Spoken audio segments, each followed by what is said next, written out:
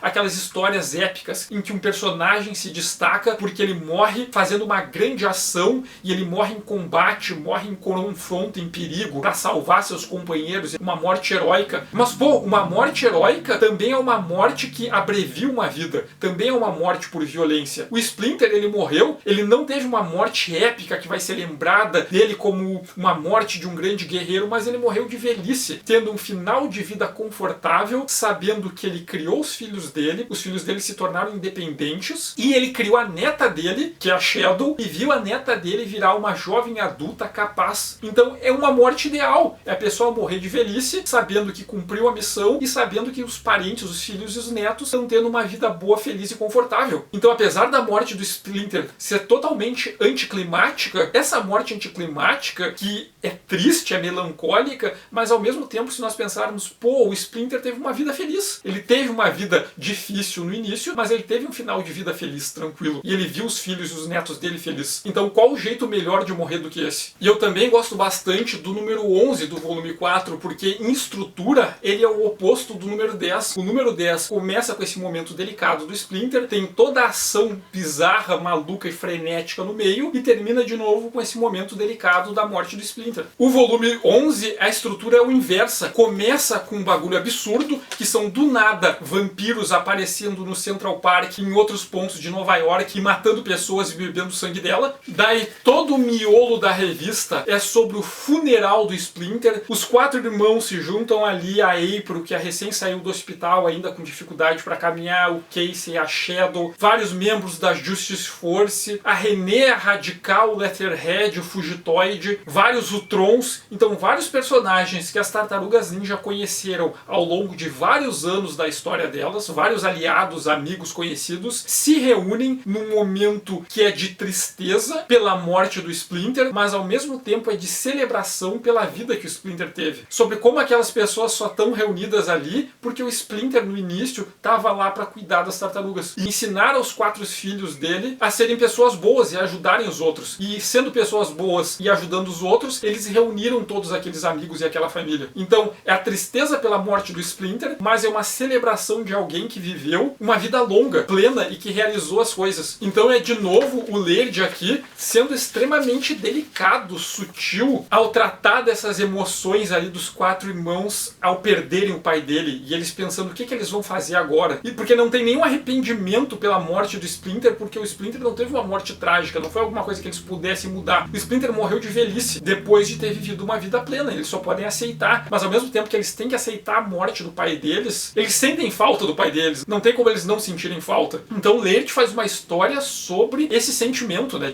do luto, mas o luto ao mesmo tempo que é uma celebração. Isso é um nível de delicadeza, o jeito que ele trabalha com essas emoções aqui, que é um bagulho lindo, assim, eu adoro esse número 11. Mas daí a gente tem o final, do mesmo jeito que começa a história com uma coisa absurda, e no meio tem esse núcleo de delicadeza, emotivo, introspectivo, no final volta ao absurdo. Acontece que os ninjas do clã do pé, né, que são liderados pela Karai, e agora eles foram contratados para fazer a segurança para os Utrons, eles estão lutando contra um inimigo que está massacrando eles. E esse inimigo, ele é um guerreiro muito estranho, que parece ter tecnologia avançada, mas ao mesmo tempo ele parece um guerreiro da antiguidade. E é um guerreiro que é todo baseado em ideias lá do Jack Kirby. Coisas que o Jack Kirby trabalhou nos Eternos, que ele publicou pela Marvel, e nos Novos Deuses, que ele publicou pela DC. Essa ideia de deuses da antiguidade, que na verdade são extraterrestres, que o Jack Kirby gostava muito da ideia do eram os deuses astronautas, do Eric Von Däniken e essas teorias. E esse guerreiro estranho, que ao mesmo tempo é futurista, mas ao mesmo tempo está vinculado ao passado, ele massacra os ninjas do clã do pé com uma facilidade. E a história termina com isso. Então esse número 11 combina de novo essa coisa do absurdo, do maluco, do exagerado, com a sutileza, com a representação de sentimentos que são extremamente delicados e complexos, e que a maioria das pessoas em algum momento sentiu isso na vida e pode se reconhecer com esses sentimentos. Então o volume 4 é Tartarugas Ninja no auge. E a partir da morte do Splinter, o Laird vai conseguir desenvolver aquilo que ele tinha planejado no início, que é trabalhar com a ideia dos 4 irmãos se separarem. E eles, ao mesmo tempo, cada um tendo que lidar com um problema e com as consequências que esses problemas vão ter sobre eles, ao mesmo tempo que eles lidam com o luto pela morte do Splinter. Tudo isso nesse mundo, nessa Terra, que está aprendendo a se relacionar com outros planetas, com outras espécies e outras formas de vida, e com o crescimento da xenofobia dos humanos em relação a outras espécies de outros planetas. A April vai entrar em crise pelo fato de que ela descobre que ela não é filha dos pais dele, que ela é adotada, será? Ela não sabe. Então ela vai se isolar, vai sair na jornada dela sozinha, e nisso ela vai descobrir que a origem dela ainda é mais complicada do que ela imaginava, e está toda relacionada com eventos no passado, quando o pai dela, na loja de antiguidades, comprou uma caneta muito estranha que tinha um cristal, que é o mesmo cristal que aparece na história especial do Donatello, em que ele encontra o Jack Kirby, e o Jack Kirby amarra o cristal no lápis e as coisas que ele desenha ganham vida, que o Eastman e o Laird publicaram lá no especial do Donatello, lá nos anos 80. Já o Donatello, ele vai receber um pedido de ajuda dos Utrons. Eles vão contar que, na primeira vez que eles estiveram presos na Terra, lá nos eventos que levam a história de criação das Tartarugas Ninja, para desenvolver o transmate deles, eles produziram uma grande quantidade do líquido que causou a mutação nas tartarugas e no Splinter. E eles, sem saber o que fazer com aquilo, eles esconderam numa floresta na América do Sul, para depois, quando eles forem embora, eles iam lá recolher e levavam juntos. Na época, nos anos 80, eles mandaram uma missão lá para recolher e essa missão desapareceu. E eles acabaram indo embora. E agora que eles voltaram para a Terra, eles querem ir lá buscar esse material mutagene para não acontecer nenhum acidente. Só que uma missão é enviada para lá e a missão é atacada por uma espécie de dinossauros que são capazes de se comunicar e têm algum nível de inteligência elaborada, mas eles atacam e devoram todas as formas de vida. E o Donatello se une a um grupo de Utrons para investigar o que está acontecendo. Eles vão lá até a floresta, tem que fugir desses dinossauros que querem devorar tudo que eles encontram pela frente. Tem pessoas que desapareceram lá, e lá na floresta eles acabam encontrando umas criaturas que são um tanto bizarras, monstruosas,